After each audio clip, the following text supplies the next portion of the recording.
Okay, I'm going to show you my little process here, and it's something that you should not do.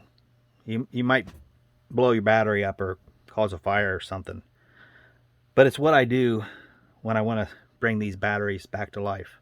Again, I'm not an expert. This could maybe catch on fire, so don't do it.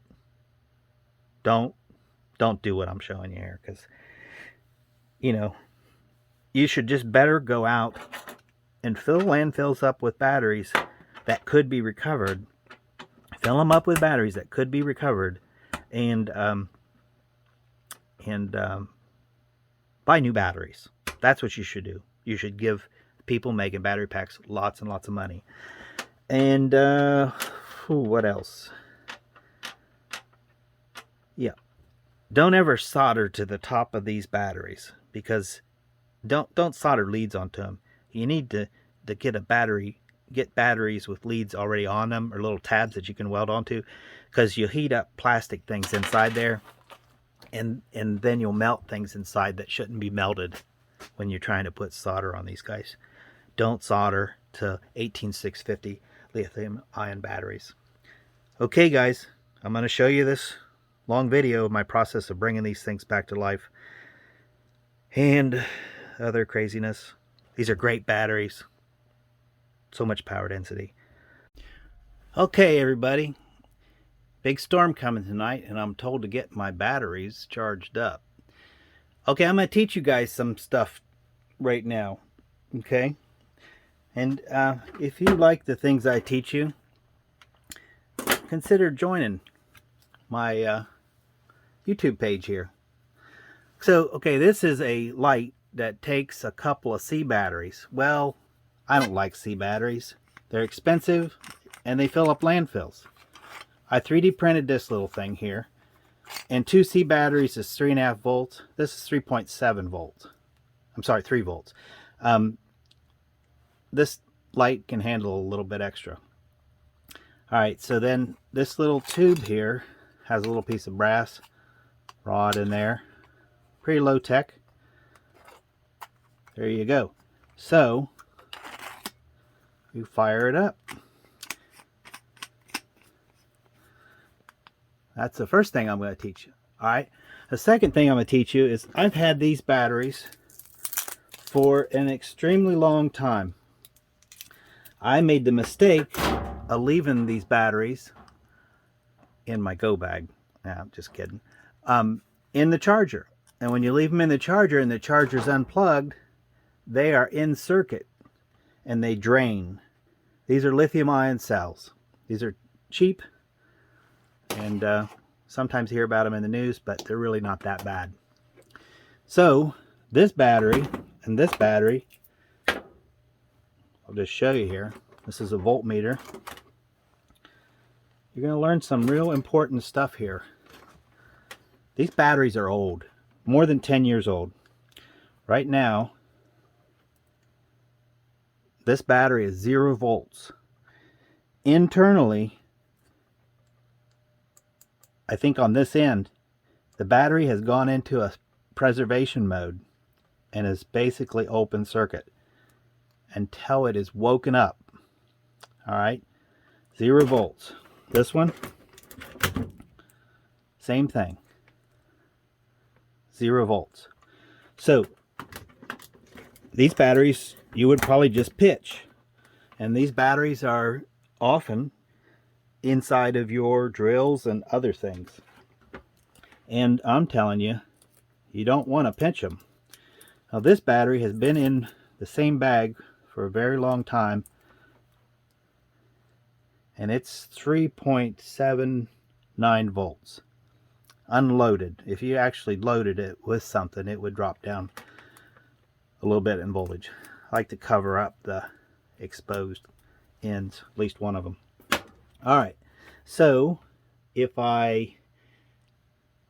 where to start? So this is a nice little charger. It charges 2 of these batteries, but it will not charge a battery that's 0 volts. This is a real nice little charger. People with hobbies, airplanes and things like that, get these, and it will do all kinds of different battery types. LiPo, lithium polymer, nickel metal hydride, nickel cadmium, lead. So you want it on LiPo for these, and you want the battery set 1.4 amps. You'd have to match it with your battery, what the specifications are. 3.7 volts. You start it, and what's it say? The battery's low voltage. Oh, so I guess I just fill a landfill with these batteries. That is not the correct thing to do. So this guy here is an Amazon special, nice little thing, and it's actually a little power supply that lets you digitally set the powers and the current. So let's see what we got here. What we got, the input is 19 volts because I stole a power supply from a now defunct iPad or something, not an iPad, Android device. All right, so I have to connect negative. You can watch this over here. This battery is going to be woken up. I'm going to put it on here, and you'll see. When I do this, I normally use a charged up 12 volt battery and pop it. I'm actually going to find a screwdriver. I'm going to pause this. I'll be right back. Okay, so this is the current adjustment here. I'm going to increase this to the max. And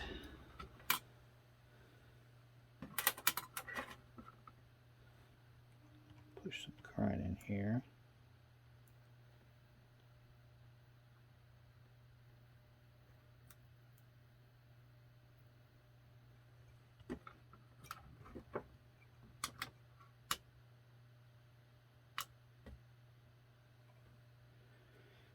I think I'm going to have to charge my 12 volt battery up.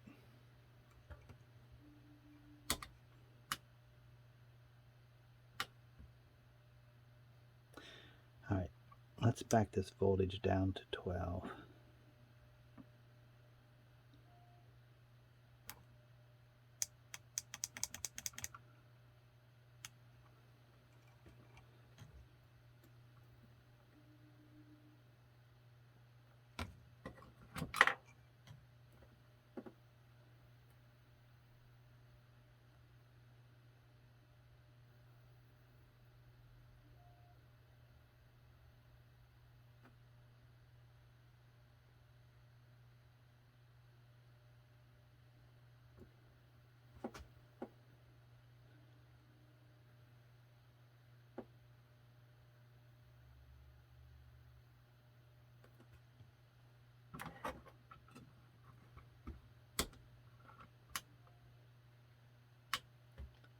Oh, oh, oh, oh, oh, look at that. Charging, baby. Charging. I'm just going to leave this video. This other one's dead. But I want to show you. How can I do this? Yep. This baby's alive. Okay. This baby is alive. Let me see. So this guy here, I'm going to show you what it does.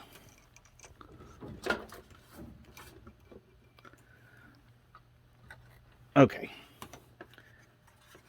If it's charging, this will do something here. Okay, this one is charging. I may have woke this one up. Let's see here. So these chargers are somewhat intelligent, and when they see 0 volts, they won't charge. I woke this one up. This charger didn't like what it saw, but this one did. So what's the lesson to be learned here? Now, this is a really nice little charger. It's actually telling you the time, how long it's charged, and how many milliampere hours it's pushed into it. All right, if this gets up, if these batteries are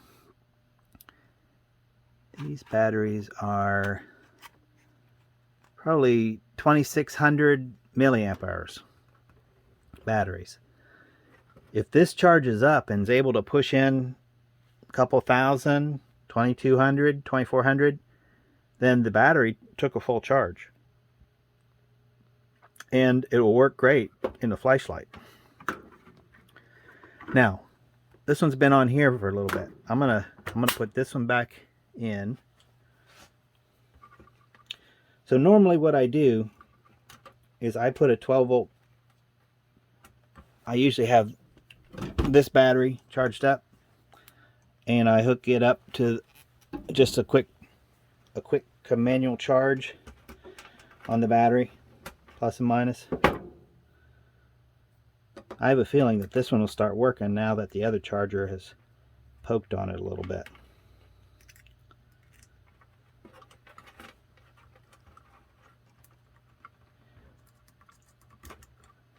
Alright, so this one said connection break. Let's start this again. Low voltage. Okay, I'm going to disconnect this. I'm going to put 12 volts into it. I'm going to put it in there for a little bit. Oops, put this one back in there. Pumping the voltage in. This really works, guys. I should have wrote something on here. I just been meaning to show this process.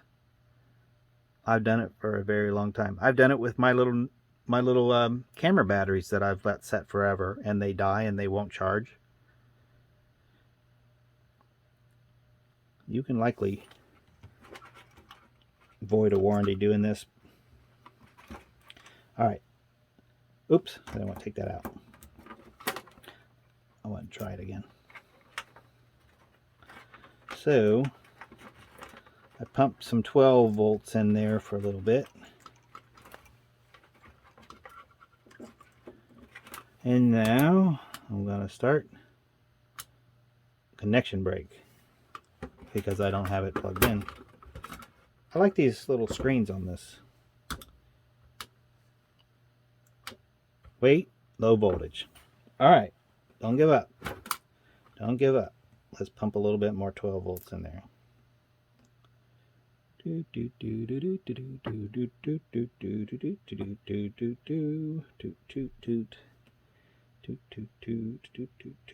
All right, let's see what happens. Stop. Start. Oh. What's it say? It says confirm it because it detected one battery in series. Here we go. We're charging.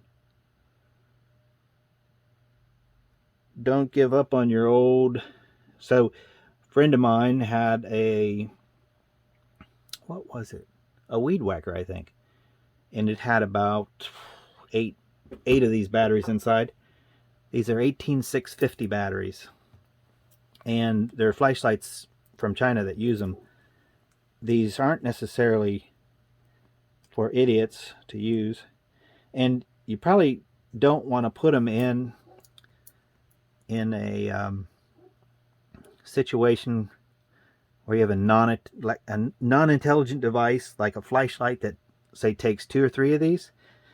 I like devices that take 1 because things bad can happen when the batteries are charged in a circuit with multiple of them and they aren't matched. Now this was, so this one here wouldn't charge in here, but I charged it a little bit on this one. Let's see what happens. It's charging. All right, we can get ready for the storm.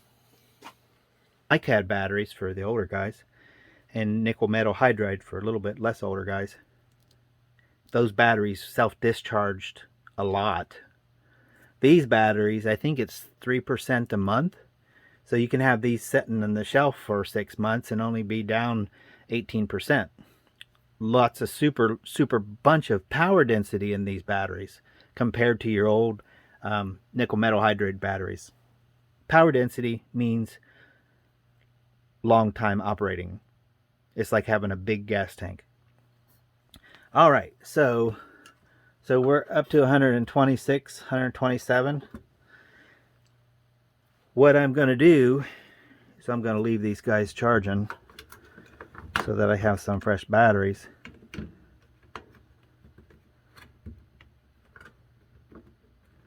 Now, my little brass rod has pushed this guy in here, which is not the best to make contact in here. I have a solution for that. Hold on. Potential solution is a magnet. Let's see if that helps. Yep, you see. Did you see that light come on there? It's best not to push the button top down. Best not to do that. Bad engineer, right? Push too hard on it. Best to do this just right. Inside here. Where this pushed into there. See, if you got a 3D printer, you can have all kinds of fun. So, now this will work in the flashlight because that brass rod will touch it. Some lights have just a flat circuit board inside and they won't make good contact because the plastic covering here keeps it just far enough away. But we're going to charge this guy up too. There you go. We're going to be ready. We're going to be ready for the storms later in case the lights go out. This guy is pushing the current into it at 1.4 amp hours, which is not excessive. We can push it in faster. This battery has been somewhat of a degraded state for a while, so I'm not sure I want to push it in faster. Got some boogers on there. I'm not sure I want to push this in here. I just want to see if this works. This battery has been setting. Yeah, it's nice and charged. You know, I hate C batteries. C batteries suck. They don't have a lot of power density. They're not rechargeable. And they're expensive. These batteries are cheap. These chargers are cheap. Lots of things that take these batteries have charging circuitry built into them that's safe.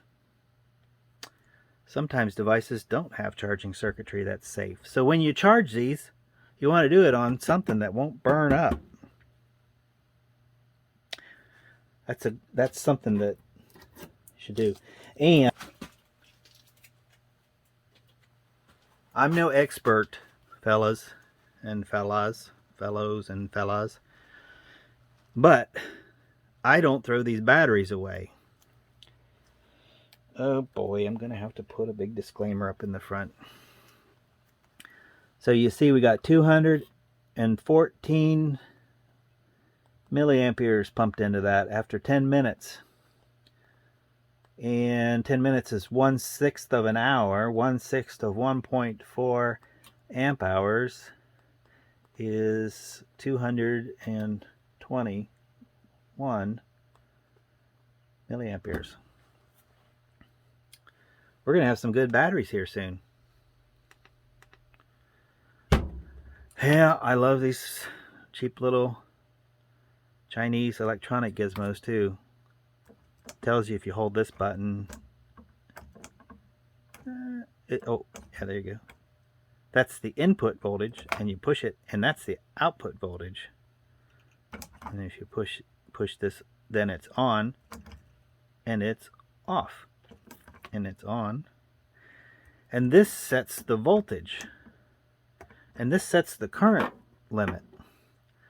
So if you take a meter like this and you want to set a specific current limit, you can do that with this guy. All right. What else can I tell you about these things? I don't think anything. I love this little charger. It does my lead acid batteries, and it does my LiPo batteries, and I threw all my nickel metal hydride and my nickel cadmium batteries away at the recycling center. So I think if I did this again and I made this video again, I would set this to 12 volts, because I usually, like I said, I usually use a charged up UPS battery. Looks like this.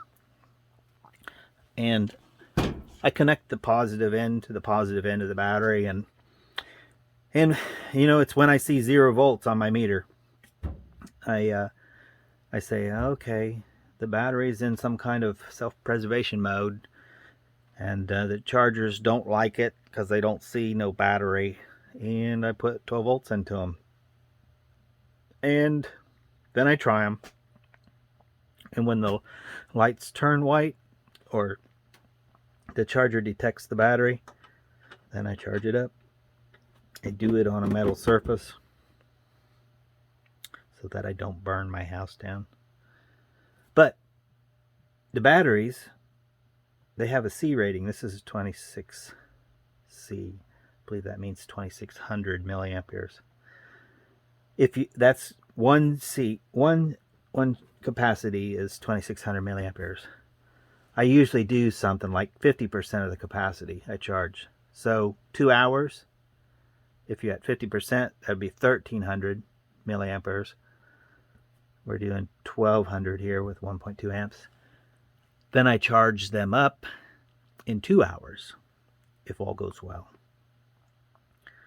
And anyway, we can see here the voltage is 4.18. What it does is it gets up, I think, to 4.2, and then it goes into what's called a constant voltage mode. It keeps it at 4.2, and then it lowers the current. You see, it just lowered it. It went from 1.2 amps to 1.1 amps. And sometimes the batteries, when you bring them back to life, you discharge them. These have been killed dead, and it helps to cycle them. So what you do is you discharge them. This will also this device will also discharge batteries at your specification. So if you say, I want to discharge it for 200 milliamp hours of current, it will do it. And then you charge them back up. And as you cycle them a couple of times, then you'll get the maximum capacity out of them. And I'm no expert. But don't throw these batteries away. Try to bring them back to life. Who wants to fill up the landfills full of still good lithium?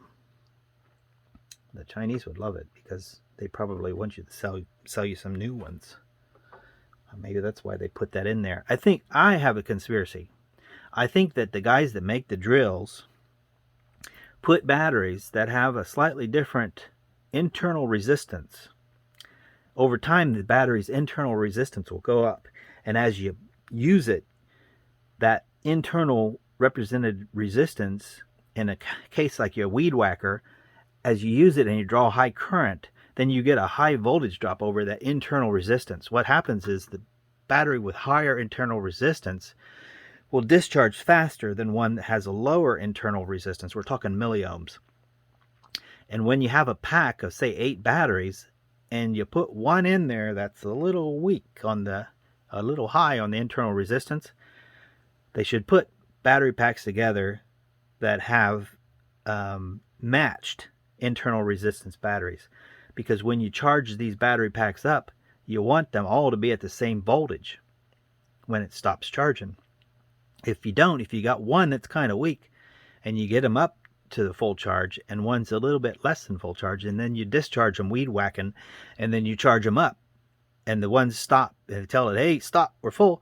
The other one is even less full. And what happens is eventually one cell is dead, And unless you manually take your battery pack apart and you wake up that one cell by doing what I did here, eventually you'll be like, it's time to buy a new battery pack. And that's what you do. You spend another $50 on a battery pack, which could have been woken up with what I taught you here. Okay, thanks for watching. I'm not an expert. Don't take my advice. Don't do this. This is bad.